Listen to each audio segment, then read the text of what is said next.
Antonio at 10, we're here for you. Breaking news from News 4 San Antonio. Adrian Gonzales found not guilty on all charges relating to the Robb Elementary School shooting.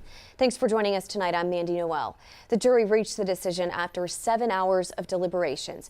News 4 San Antonio's Yami Verhin and Jordan Elder have been following this story since the day of the tragic shooting and the trial since it started. They join us live from Corpus Christi with the breakdown. Good evening, Mandy. Good evening, San Antonio. It was a not guilty verdict.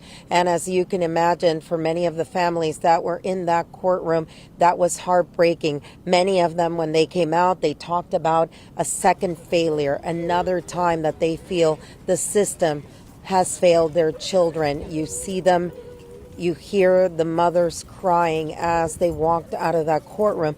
For Adrian Gonzales, of course, it's another opportunity moving forward, he said. But we did speak to Jacinto Cáceres, Jackie Cáceres' father, as he walked out about the verdict.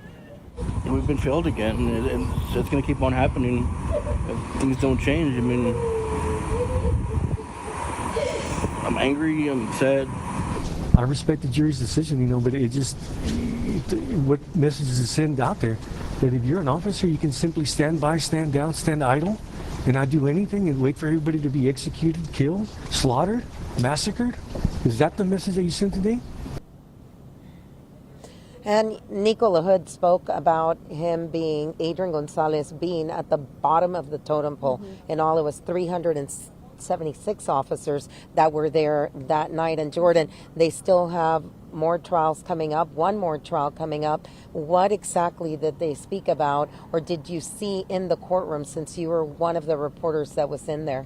There was a lot of emotion in the courtroom, which was to be expected from the families of the victims, but also from Adrian Gonzalez' family.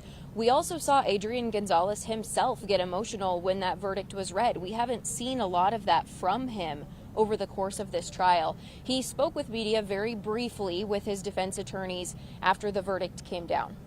I want to start by thanking God for this, my family, my wife, and these guys are here. He put them in my path, and I'm just thankful for that. And thank you for the jury for considering all the evidence and making that verdict. Is there anything you want to say to the families?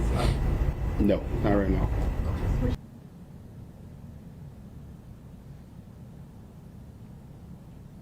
So this is now the second case where we have seen a school police officer specifically acquitted for their role in a mass shooting. There was Scott Peterson in Parkland, Florida, who was also outside the building. And so this is now 2 acquittals. So we'll have to see what happens with former Uvalde CISD police chief Pete Arredondo. No trial date set for him yet, but it will likely be the same prosecution team that's handling that case. And this was a big hit tonight for the families. But again, the defense's case was clear. There was also a big error that happened at the beginning. One of their key witnesses, that testimony was thrown out. When we asked before why this case was coming up first to attorneys in San Antonio, many of them said sometimes you go with the weaker case to see where you need to tighten it up, and tighten it up it will be when Pete Arredondo ends up in court. We still don't know when. We did wait for the district attorney, Christina Mitchell. She did not show up for that press conference tonight. Reporting from Corpus Christi, I'm Yami Verhin. And I'm Jordan Elder. We'll send it back to you in studio. Guys, really quick though, Gonzalez's attorneys say he was unfairly blamed for a broader law enforcement failure that day. How could that and this verdict lead to more changes in response? And what impact could this have on Pete Arredondo's case? They're hoping that it does have an impact on law enforcement in Texas, specifically on the training. That was a huge part of this trial, is examining what are police officers taught, specifically school police officers, and what is the difference between what the law requires them to do and what they should do. Nico LaHood said that he doesn't necessarily want this to set a precedent, but he does believe that there needs to be more training for all police officers and more funding to be put into that training, because Uvalde is a small community. They don't have a ton of money for trainings like this. So if they can get more money, especially to those communities, I think that's what they're going after. This case wasn't about us trying to send a message other than to consider all the evidence. I mean, we felt Adrian was innocent from the beginning when we analyzed the situation. We knew it was going to be a challenging case because of the emotions, the sheer emotions behind it, and those precious babies being taken from those families. And so we knew that. Well, I guess for us, as former prosecutors and defense attorneys, we would like to see more training with law enforcement in these situations that are so active and fluid and dangerous. And there's no one-size-fits-all for these situations, but also working with the schools. I think the schools need more funding.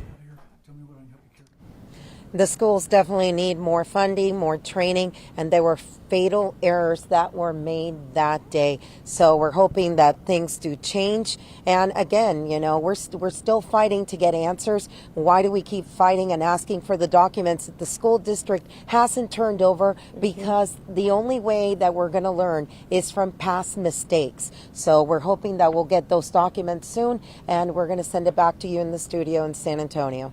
Thanks to both of you. News 4 has covered this story since the tragedy more than 3 years ago, and we have followed every moment of the trial. You can see our complete coverage online at news4sa.com and on our YouTube channel.